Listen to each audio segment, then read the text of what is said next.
Okay, hey guys, welcome to today's Tabletop Corner video. Today I'm doing another Doctor Who miniatures opening video, and today I'm opening the Maximum Extermination Dalek expansion. Now this is a pretty cool expansion. It's a 3-figure expansion and it costs £16. Now that's slightly more than your average 3-figure expansion, but there's a couple of reasons for that, and we'll get into that as we get into the box, which seems to be struggling to stand up of its own volition.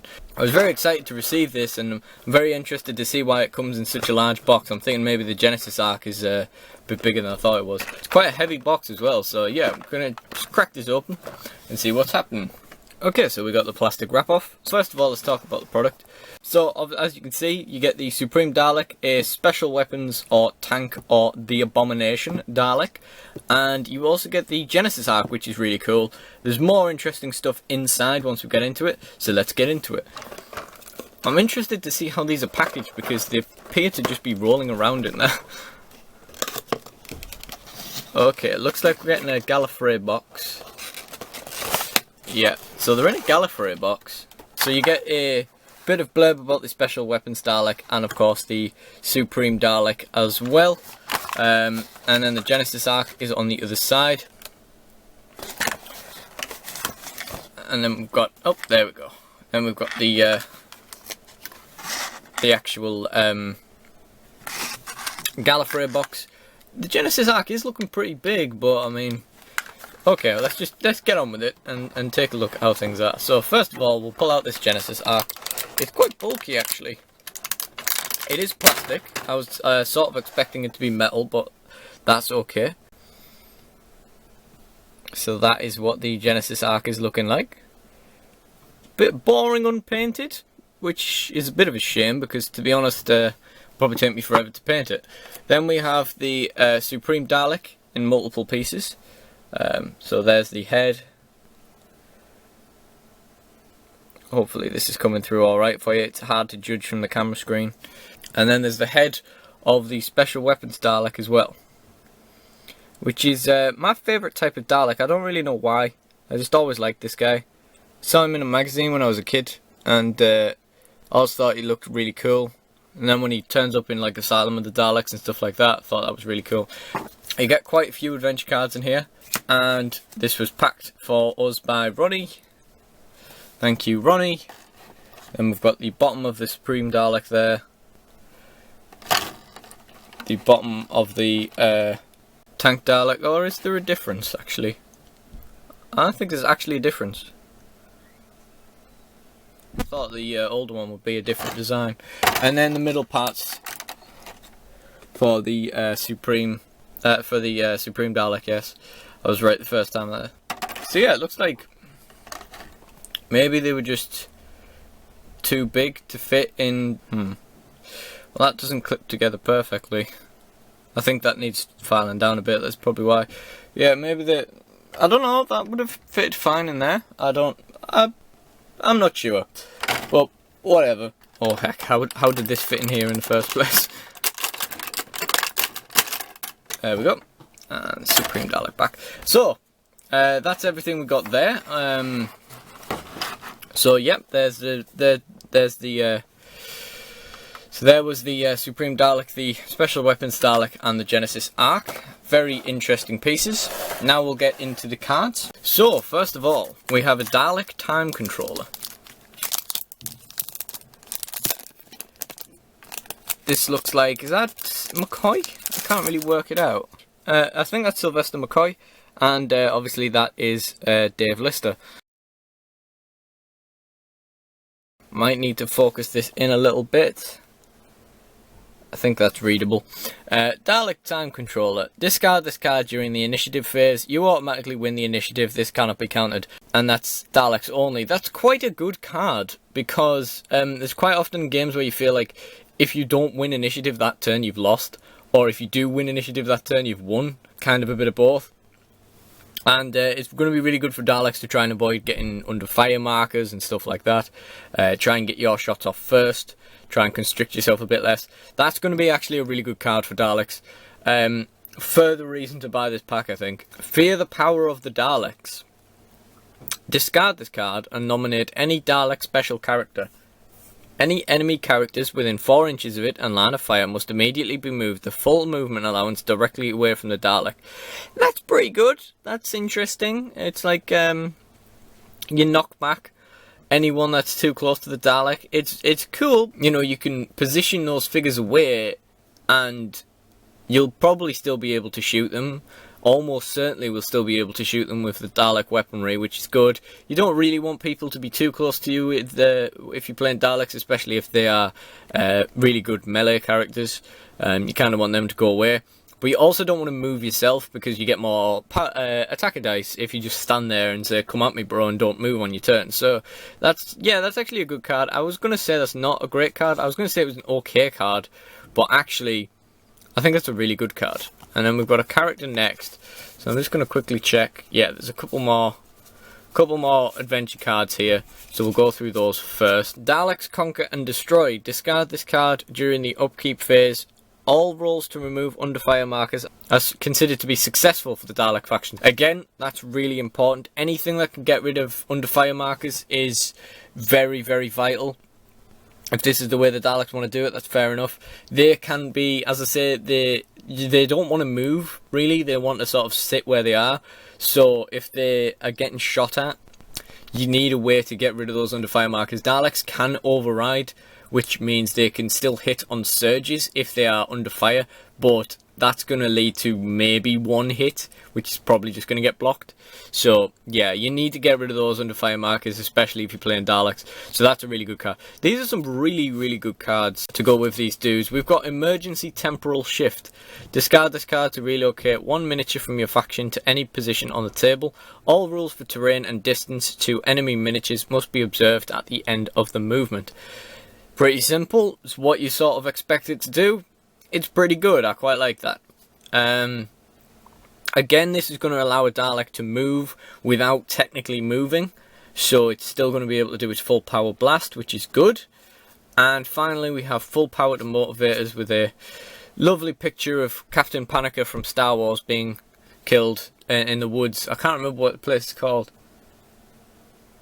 Hooverville, that's the one. Took me a minute. So, full power to motivators. All Dalek characters gain the fly trait.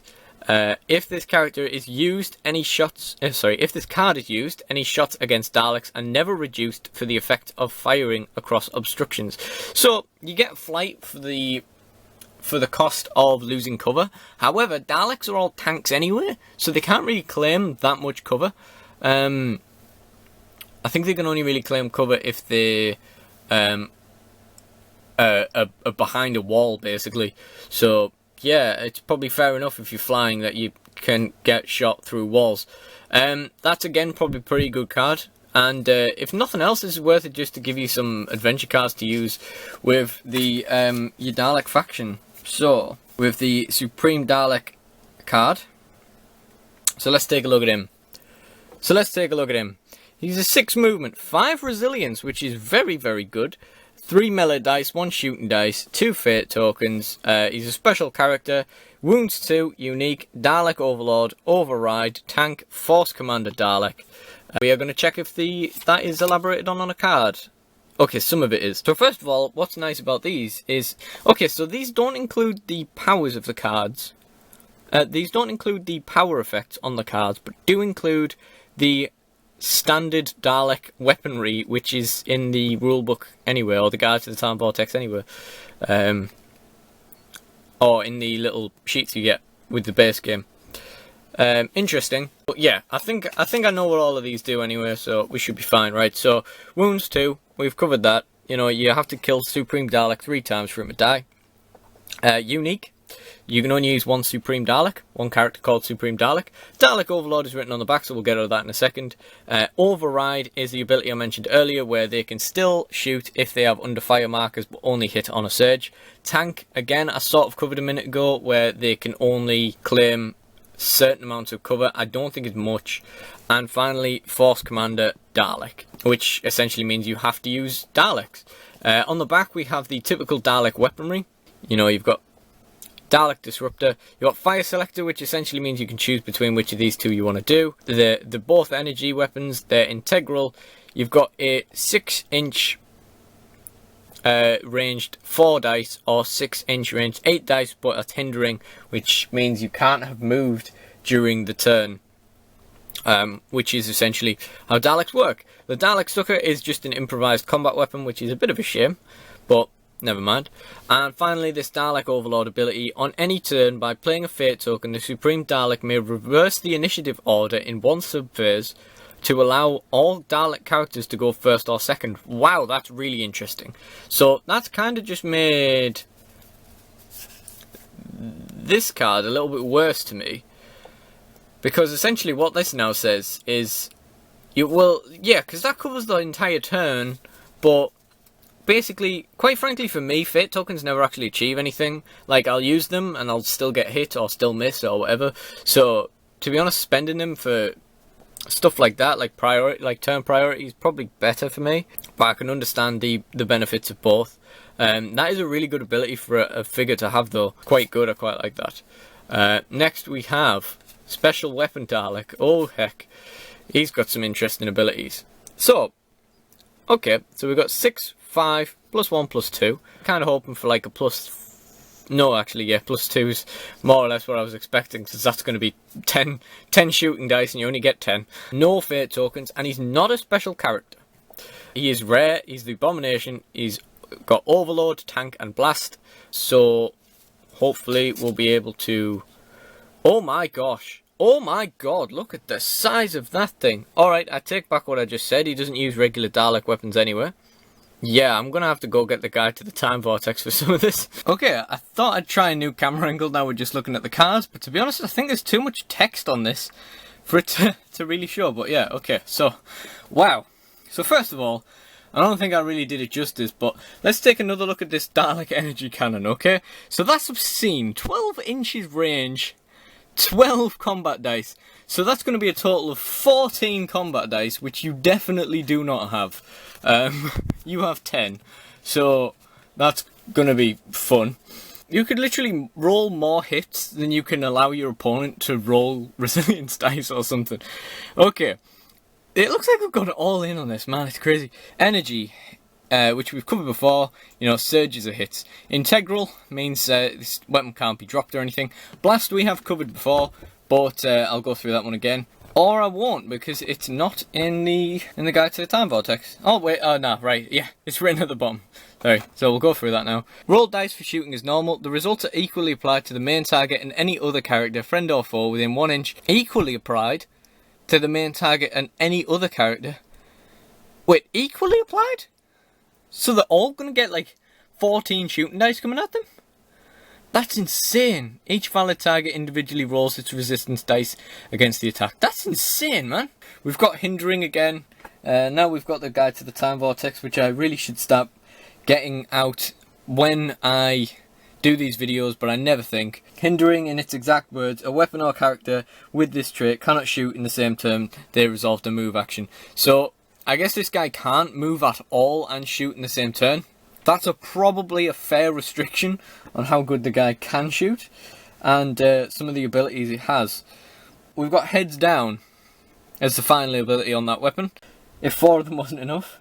A weapon or a character with this trait generates 200 fire tokens when shooting at an enemy target. So that's insane. So basically you can emergency temporal shift this guy right in front of your opponent's team before they have a chance to move out. If you have initiative, you can emergency temporal shift this guy right into your opponent's face. If they're all clumped together, you can just shoot them all with 14 dice. And then they all get 200 fire tokens. This guy's insane! What is that about? I mean, I'm assuming there's some kind of first turn immunity rule, but after the first turn, you can kind of do that. And that's ridiculous, man. That's obscene. Okay, so we've established he's a good attacker. Let's see what else we've got. You may only have as many special weapons Daleks in your faction as you have Dalek Patrol recruitment cards. Oh, okay, that's fair. So you have to play the regular generic Dalek Patrol units to play special weapons Dalek, which is fair. Next we have the Abomination. Each time before a special weapons Dalek shoots, roll 2 combat dice. If the result is 2 surges, it must shoot the closest Dalek character within line of sight. Again, that's quite fair. I think John Sim, his master, has a very similar ability. if he rolls a certain result, he has to attack the nearest character to him. That's probably a fair restriction. It's very unlikely, although you know damn well it's going to sting you when you don't want it to. And quite frankly, it's not going to make this a bad character. Overload. Special weapons Dalek may declare an overload shot and count any hit results when rolling for damage as surges if more than half the dice rolled to hit are jackets. The special weapons Dalek is exterminated. Okay, so